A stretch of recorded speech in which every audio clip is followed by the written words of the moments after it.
Welcome back to Fool Us. Well, we've had one act tonight, Fool Penn and Teller, which means he gets to play Las Vegas. That's fantastic, isn't it? What an incredible... Really great.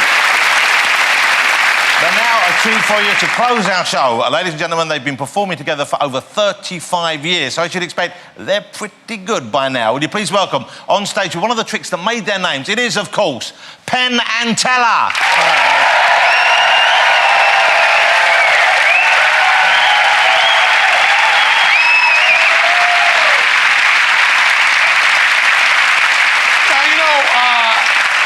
Love card tricks, but there's one problem with card tricks, and that is card tricks seem to us to be intrinsically wimpy. And we get a card trick that changes that up a little bit. It starts like every other card trick with a card being selected. And how about you, woman 3 rows back in the red? Now, Teller's gonna riffle down the deck. And while he's riffling, you just yell yo or stop or whatever people say in England. So just gonna riff right down the deck. Just yell it out. Stop. Okay, now that's the card you selected. Would you all look at it? And now Teller will lose that card in the deck. Nicely done. Now I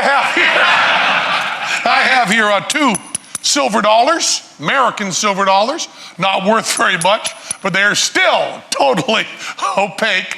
I'm gonna put this, nice move, man. I'm gonna put this silver dollars right on the adhesive tape there, man. Your elbow is out like a foot. It's a good thing you aren't.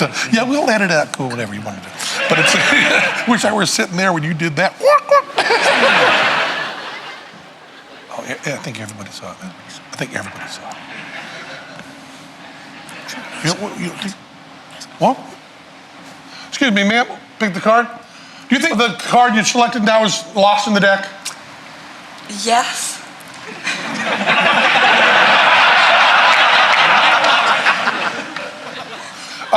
Ma'am, what I'm wearing right now is it's a costume. It's wardrobe, okay? So I got nothing in the pockets except stuff to make the tricks work. But backstage in my dressing room, I'm sure I have, in my street clothes, I have at least $100 pounds in cash. Would you be willing right now to bet me 100 pounds of your own money that Teller has no idea where that card is in the deck? No. Beg pardon? No.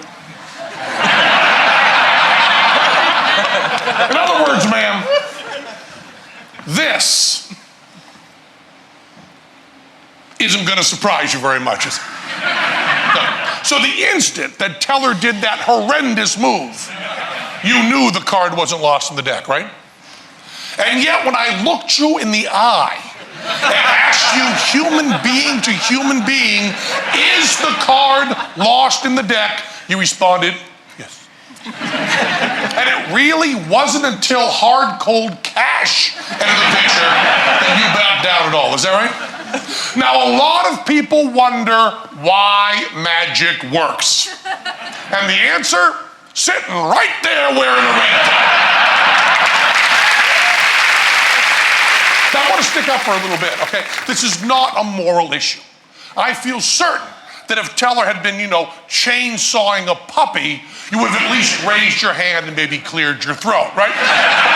It's just a card trick, you don't care at all. So I'm gonna take that card you selected, now I'll cut it into the deck, then I'll give the cards a shuffle, and now that card is lost in the deck, right? Of course not! Use your head! No matter how nice and sincere I pretend to be to you, and how mean I pretend to be to this man here, my first allegiance in the world is to my partner, and if he wants the card on top, that card stays on top. We can do this whole thing again, smooth, huh? Do this whole thing again.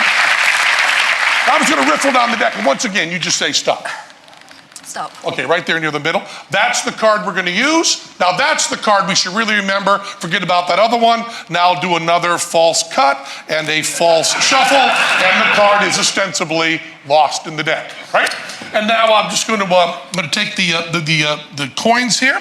I put one on his upstage eye and one on his downstage eye, and one more right across the middle to stick it to his greasy little head. There you go.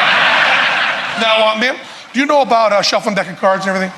Just take the card, find the card that was selected, look through it, and then just lose it in the deck. Just look through, shuffle it, make sure it's lost in the deck. Would you please, ma'am?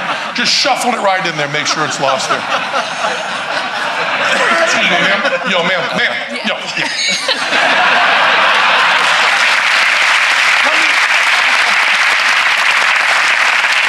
Let me explain something to you, ma'am.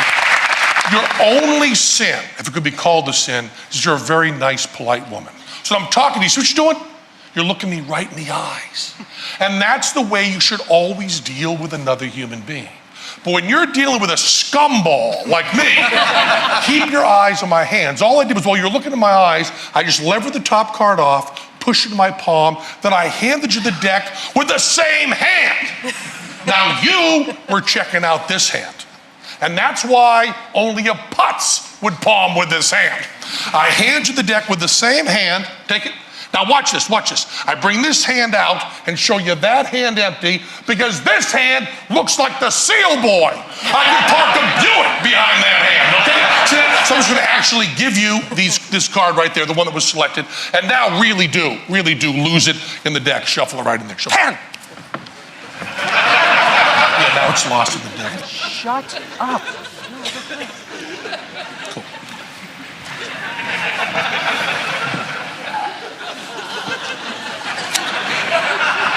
Here's your cards, Mr. Teller. Where'd they go? Where'd they go?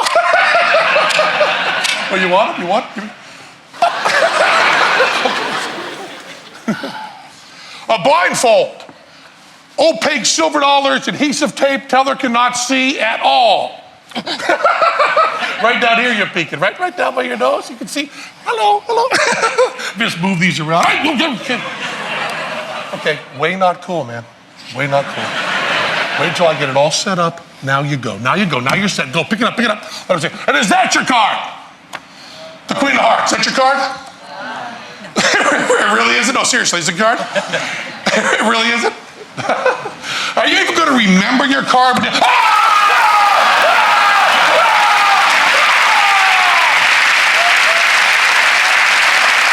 that your card? The six of clubs? With the card right there, the six of clubs. There it is right there, the six of clubs right there. Well, I just got to say one thing, ma'am.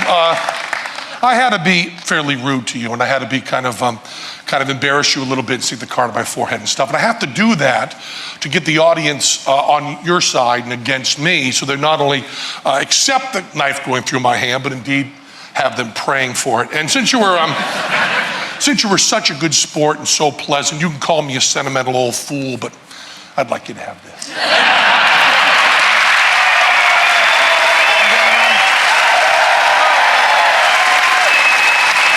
To say no hands or handkerchiefs were harmed in the making of this show. Join us again next time on Fool Us for more of the same. Thanks for watching. Good night, everybody.